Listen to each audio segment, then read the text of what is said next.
A nossa revisão do modelo ISLMBP tem por objetivo apresentar de uma forma muito sintética os seus principais resultados, suas principais hipóteses, né, de modo a permitir a comparação com aquilo que aparece no manual do Krugman, do Obstfeld, do Mielitz, que em essência é o mesmo modelo, né, ainda que com algumas pequenas diferenças, e o mais importante, os resultados são os mesmos.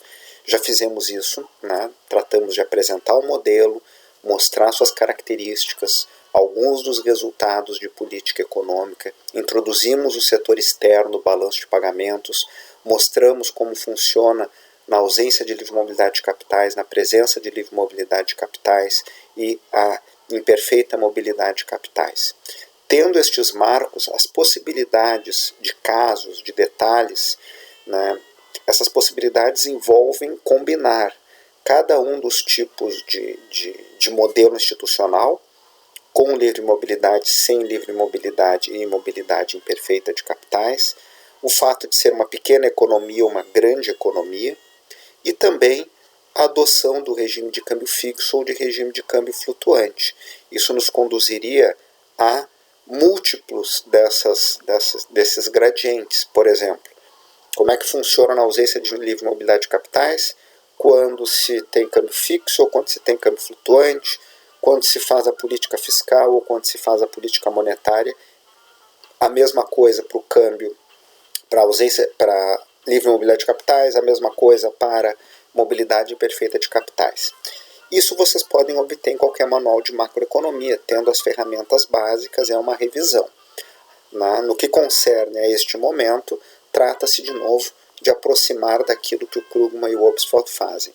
E eles trabalham, como nós vimos, Krugman, Obstfeld, Mielitz, nas últimas versões do manual, nas anteriores somente o Krugman e o Obstfeld, com um ambiente institucional específico em que se pressupõe a livre mobilidade de capitais. Portanto, eles não tratam da mobilidade imperfeita de capitais, assim como não tratam da ausência de mobilidade de capitais.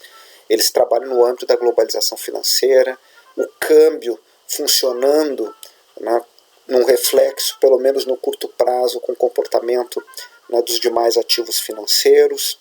Nós temos também a ideia, né, desses modelos todos com expectativas racionais, mercados eficientes. Até aqui, vamos seguir assim, né, com substituição perfeita de ativos, para que nós possamos comparar lá com o nosso modelo, com o modelo ISLMBP que nós apresentamos na sequência. Então nós vamos concluir com esta apresentação, esta comparação, trazendo de novo, no contexto de livre mobilidade de capitais, o funcionamento de câmbio fixo e câmbio flutuante.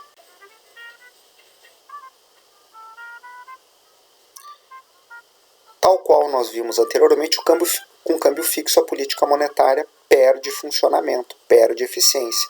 É o que acontece no caso, né, do modelo ISLMBP. Né? Se eu tento estimular a economia reduzindo a minha taxa de juros abaixo da taxa internacional, num contexto de livre mobilidade de capitais, assumindo válida a hipótese da paridade de juros, vai haver uma recomposição de portfólios contra ativos domésticos. O diferencial de juros vai produzir uma fuga de capitais, uma busca de aplicar em ativos que rendem mais agora em moeda estrangeira. Quando isso acontece, para manter o câmbio fixo, a autoridade monetária vai ter que o quê? Vender ativos em moeda estrangeira, ativos de reserva, o que retira na moeda nacional de circulação. Então, o processo inicia nessa estática comparativa com uma expansão da oferta de moeda que reduz a taxa de juros abaixo, né, da internacional, e para que se preserve o regime de câmbio fixo, esse processo vai ter que ser revertido por meio da venda de reservas. É isso que nós vamos ver no gráfico a seguir.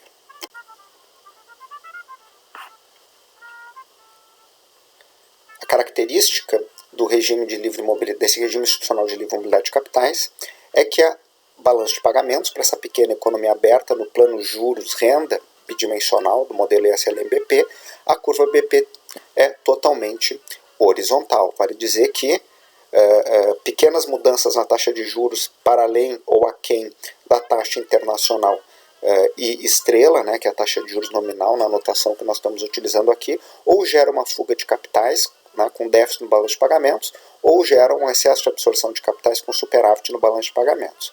Pois a política monetária expansionista que desloca LM para LM', produz uma queda da taxa de juros, mas Isso induz a uma pressão forte no mercado cambial, pressão de desvalorização, que por sua vez vai ter que ser contrarrestada por meio da venda de ativos de reserva. Esta venda reduz a quantidade de moeda, né, e o que força o deslocamento da LM de volta para a sua origem. Então, para preservar o câmbio fixo, a autoridade monetária vai ter que reverter a estratégia inicial. A questão é que no câmbio, com esse regime de livre mobilidade de capitais, o ajuste é muito mais rápido daquilo que nós vimos anteriormente, quando não há livre mobilidade de capitais. Nesse contexto, o que vai acontecer é um desequilíbrio no comércio, né? Uma renda muito alta que vai produzir ampliação de importações diante de exportações, a autoridade monetária vai ter que vender reservas e isso vai forçar a reversão, né, do estímulo monetário inicial. Mas aqui é instantâneo do ponto de vista do ajuste financeiro rápido que vai estar acontecendo.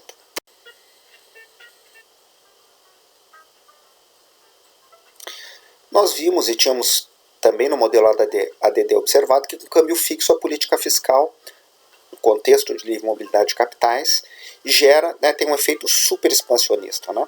O deslocamento da curva IS ela vai gerar um aumento da taxa de juros, esse aumento da taxa de juros, por sua vez, força a valorização da moeda doméstica por atração de divisas. A autoridade monetária, para manter o câmbio fixo, vai ter que comprar esse excesso de divisas jogando moeda doméstica, o que expande a LM. Então, o resultado final é um nível de atividades maior para preservar o câmbio fixo.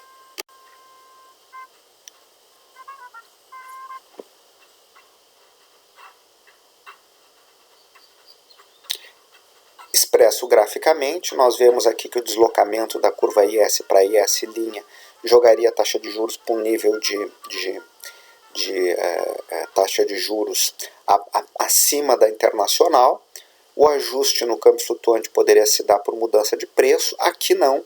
Aqui nós vamos ter um ajuste que envolve a necessidade de comprar o excesso de divisas, jogando moeda doméstica, a LM se expande e a economia vai para, pelo menos no curto prazo, esse ambiente que nós estamos, para um nível de renda maior.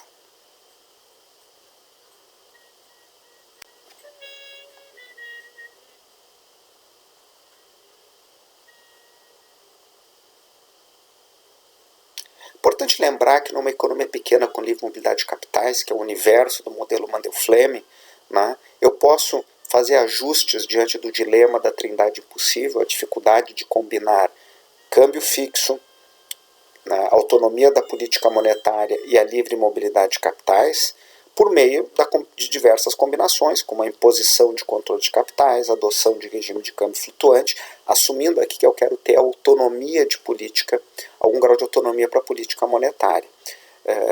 Essas possibilidades também, né, no mundo real, nós observamos alguma combinação, como no caso, em muitos momentos, dos países asiáticos, né, que procuravam fazer uma flutuação administrada, né, com algum grau de gestão de controles estratégicos sobre os fluxos financeiros. Mas vamos voltar ao modelo original e ver algumas combinações possíveis.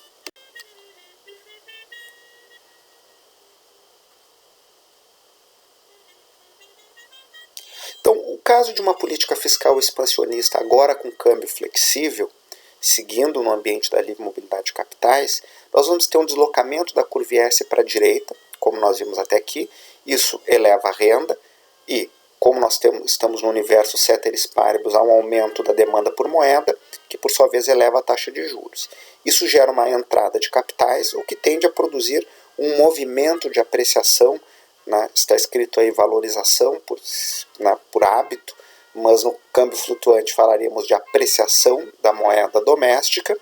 Isso, por sua vez, induz a um outro movimento, que pode ser de redução da demanda por exportações. Então nós temos que ver se esse efeito ele vai liquidamente, nós estamos assumindo que aqui sim, né, que nós vamos ter, por um lado, o estímulo fiscal contrarrestado pelo efeito de redução da demanda por exportações, por outro lado, né, que vai produzir, né, um retorno da nossa ES à posição original. Então essa é uma das possibilidades não exploradas desta forma lá no modelo ADD, que assume que no curto prazo haveria um efeito expansionista. Aqui, né, nós podemos assumir também que a IS volta à sua posição original pelo efeito que a apreciação cambial gera em termos de piora do resultado de exportações líquidas.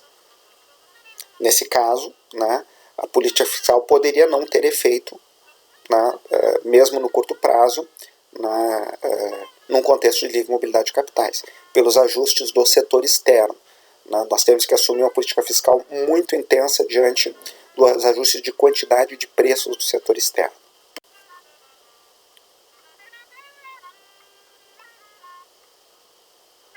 Então, o estímulo fiscal, se não for suficiente para contrarrestar o fato de que com maior nível de rendas eu importo mais e com uma taxa de câmbio mais apreciada eu também vou ter um efeito de mudança de gastos contrários à produção doméstica e pró-importações, né, e, portanto, neutralizando o estímulo fiscal original, nós teríamos aqui uma política fiscal a não funcionar mesmo no curto prazo, considerando um exercício de estática comparativa, uma vez mais, num contexto de livre mobilidade de capitais.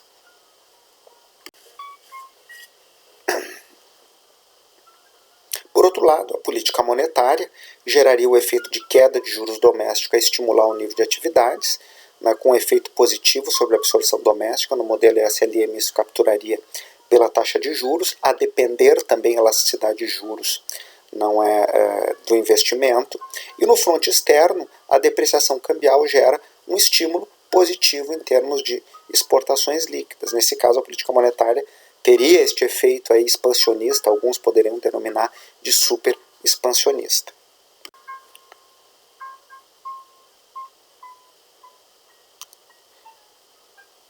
Então, ao estimular a política monetária com a LM indo de LM1 para LM2, né, adicionalmente as mudanças na taxa de câmbio vão gerar o quê? A ampliação das exportações líquidas, né, e o aumento de investimentos, a deslocar a curva IS para IS2. Então teríamos aí uma política fiscal com um poder muito intenso no contexto do câmbio flutuante e livre mobilidade de capitais.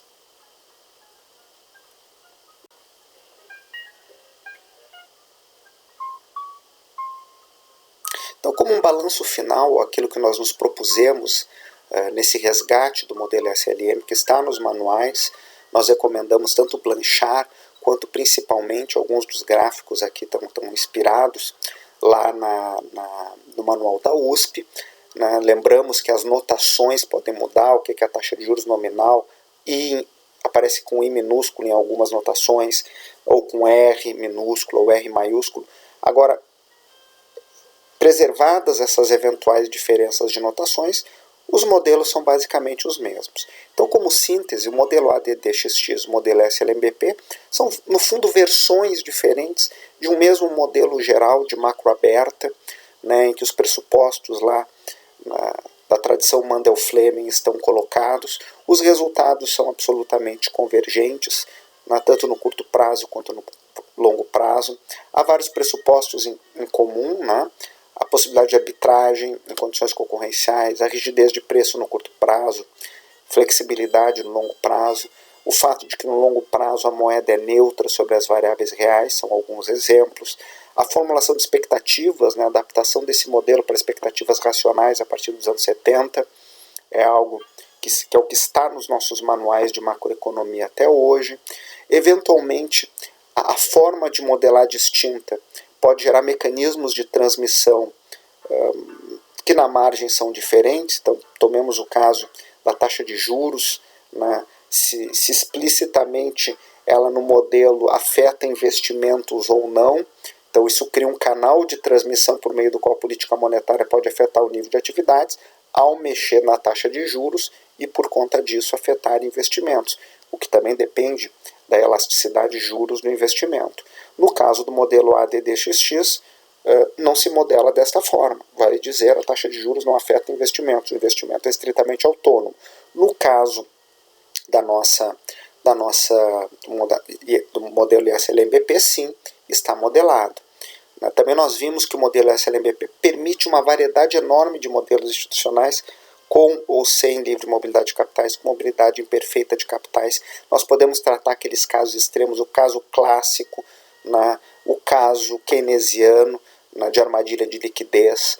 Então, a possibilidade, portanto, que as curvas ISLM tenham distintas declividades extremas, né, ou, a depender dos multiplicadores diversos e dos parâmetros, uma maior propensão marginal a importar afeta um multiplicador geral que será menor, e assim sucessivamente. Então, ao revisar isso nos manuais de macro, que apresentam esse nível de detalhamento, que apresentam os manuais, os detalhamentos aqui simplificados em alguma medida, vocês vão poder jogar com essas diferenças e simular os efeitos de curto prazo e de longo prazo das políticas fiscal e monetária, com câmbio fixo ou câmbio flutuante, sem livre mobilidade de capitais, com livre mobilidade de capitais, com mobilidade imperfeita de capitais, com distintas sensibilidades e declividades das curvas IS e LM. O modelo ADD-XX do Krugman é muito didático, revela essas políticas no ambiente contemporâneo de livre mobilidade de capitais. Por outro lado, não fornece elementos para que vocês pensem outras possibilidades. Será que no futuro haverá mobilidade de capitais da mesma forma que no período contemporâneo? No passado, em alguns momentos, nós não tivemos. Então é sempre bom trabalhar os dois modelos. Eles se complementam e o que nós esperamos de vocês aqui é a compreensão disso e uma noção básica. Estudem pelo manual, pelo Krugman e seus coautores, nas suas distintas versões de manual, mas também revisem o modelo SLM-BP que vocês já viram em macroeconomia em mais de um momento, alguns até lá em introdução à economia.